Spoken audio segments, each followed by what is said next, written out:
C'est la majorité des observations que j'ai vues. Les questions qui sont communes, voilà, réponse groupée. Comment recruter un livreur? Depuis un temps, on avait une fiche de poste sur Hub Delivery. Vous pouvez vous baser sur ça.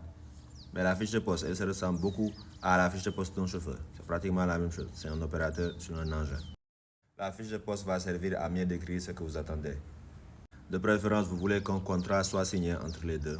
Comme ça, en cas de pépin, vous savez quoi faire. Demandez la pièce d'identité, le permis de conduire bien sûr, le certificat de résidence. Comme ça, vous savez où amener votre plainte. Ça vous sauvera toujours pas, même si vous faites tout ça, mais c'est déjà un début. Par rapport à la question sur le cash, le versement il se fait journalièrement, ou bien à chaque fois qu'il atteint 30 000. D'expérience, les problèmes commencent quand l'argent dépasse un certain seuil. Ce montant-là, il change entre différentes personnes. Plein de gens ont dit dans les commentaires que les livreurs ne sont pas sérieux. Vous avez tout à fait raison.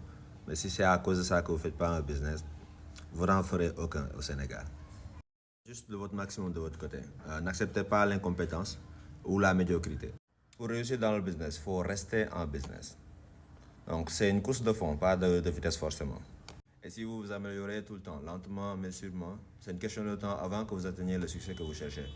Si vous trouvez que c'est trop risqué, faites juste pas de business. Parce que si c'était assuré, franchement, je pense que tout le monde l'aurait fait. Il n'y a rien dans le business qui est assuré, il n'y a pas de garantie non plus. Si vous avez peur de perdre votre argent, ne faites pas du business. Après, en commentaire, j'aime bien voir les livreurs en train de se discuter avec les propriétaires de motos pour se prendre entre eux, et ça, c'est super. J'aurais aidé à créer cette connexion.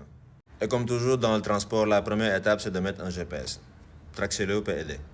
Les vidéos précédentes ne sont pas exhaustives, donc il ne s'agit pas d'un guide. Il va falloir vous débrouiller pour certains de ces points. Bye, si vous n'avez pas 800 000 pour faire cet investissement dans la moto, j'ai déjà partagé une série de choses qu'on peut faire avec 5 millions dans le VTC ou dans le transport. Si toujours moins de 1 million c'est trop pour vous, je pense que vous avez une plus grande priorité d'aller augmenter vos revenus. Si vous avez moins de 300 000 comme fonds d'investissement, n'essayez même pas d'investir. Il est beaucoup plus facile de doubler 300 000 que de doubler 10 millions par exemple. De doubler, je n'ai pas réponse à tout. J'aurais dit e-commerce, mais chacun trouvera ce qu'il a. Je termine en disant que ce n'est pas un investissement passif, c'est un business actif, donc traitez-le comme un.